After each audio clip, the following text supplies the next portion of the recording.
How 1,300 people became trapped in this nightclub, the Beverly Hills Supper Club fire. A bit toasty. Welcome back to Horror Funktown, where we explore the darkest corners of history. Today, we're diving into the horrifying tale of the Beverly Hills Supper Club fire, a night of glamour that turned into a fiery death trap, claiming 165 lives in one of the deadliest nightclub disasters in US history. Setting the stage, a night of glamour.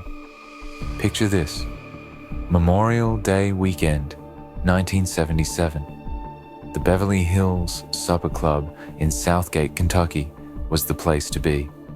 Known as the showplace of the nation, it was a sprawling entertainment complex that promised the night of unforgettable fun. The club was massive, covering 65,000 square feet, and it was packed to the brim with people, up to 3,000 patrons, more than double its legal capacity. The club had seen better days. What started as a small supper club in the 1930s had grown into a labyrinth of rooms, corridors, and secret passageways. Over the years, it had expanded haphazardly, with new rooms tacked on without much thought for safety. But who cared about that when you were there to party?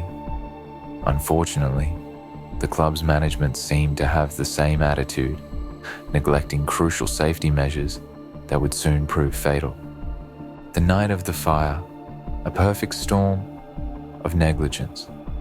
The night began like any other, with guests filling every available space in the club. The cabaret room, the largest space in the club, was the main attraction that night, hosting a sold-out performance by singer John Davidson. It was so crowded that chairs and tables were set up in the aisles, blocking exits. As the night wore on, the atmosphere was electric, but underneath it all, something sinister was brewing.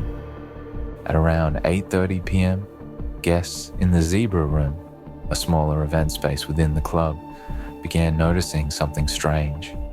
The room was hot, far hotter than it should have been, and there was an odd sound coming from below the floor. The wedding reception being held there was quickly shut down, but no one suspected the true danger that lay just beneath their feet. At 8:59 p.m., an employee smelled smoke. When she opened the door to the Zebra Room, she was met with a thick, dark cloud hanging ominously beneath the ceiling. Panic set in, as employees grabbed fire extinguishers and frantically tried to douse the flames, unaware that they had just unleashed a monster. Opening the doors had fed fresh oxygen to the smoldering fire, causing a flashover, a sudden and intense burst of flames that spread with terrifying speed. The fire spreads, chaos and carnage. By 9:06 p.m., the first firefighters arrived on the scene, but it was already too late. The fire had taken on a life of its own, devouring the club's flammable furnishings and releasing toxic gases that filled the air. The fire raced through the building's maze-like corridors, blocking exits and cutting off escape routes. The cabaret room, packed with over 1,000 people, became a death trap. As the fire approached, the power went out, plunging the room into darkness. In the chaos that followed, people panicked, pushing and shoving as they desperately tried to find a way out. Two of the room's 3 exits were quickly blocked by the flames, leaving only one narrow door for the crowd to escape. What followed was nothing short of a nightmare. Bodies piled up at the exit, people climbing over each other in a frantic bid to survive. Those who managed to escape the crush found themselves lost in the smoke-filled corridors, choking on toxic fumes as they searched for another way out. Some tried to break windows or find alternative exits, but many became disoriented and suffocated before they could escape. Firefighters battled the blaze with everything they had, but the club's poor design and lack of safety features made their job nearly impossible. The building's layout was a maze of narrow corridors and dead ends, with exits that led inward rather than outside. There were no sprinklers, no fire alarms, and no way to alert the thousands of people inside to the danger they were in. The aftermath, a trail of negligence. When the fire was finally brought under control, the full scale of the disaster became clear.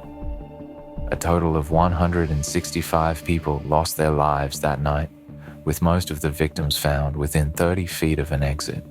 The majority of the dead were discovered in the cabaret room, their bodies piled up near the door as they tried to escape. Others were found scattered throughout the building, having succumbed to smoke inhalation as they searched for a way out.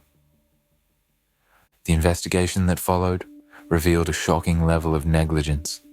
The fire had started in the ceiling of the zebra room, likely caused by faulty aluminum wiring.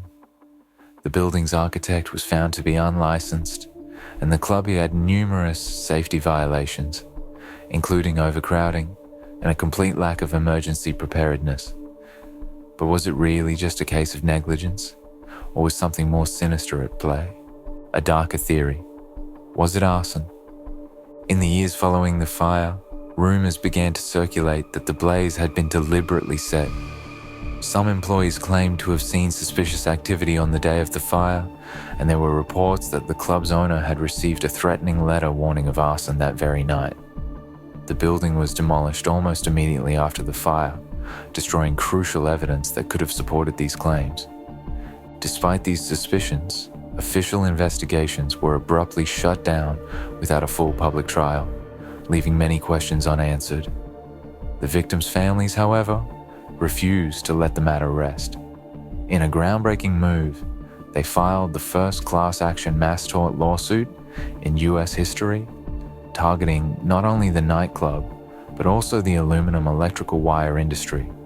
The lawsuit was eventually settled out of court for $49 million, but the mystery surrounding the fire remains.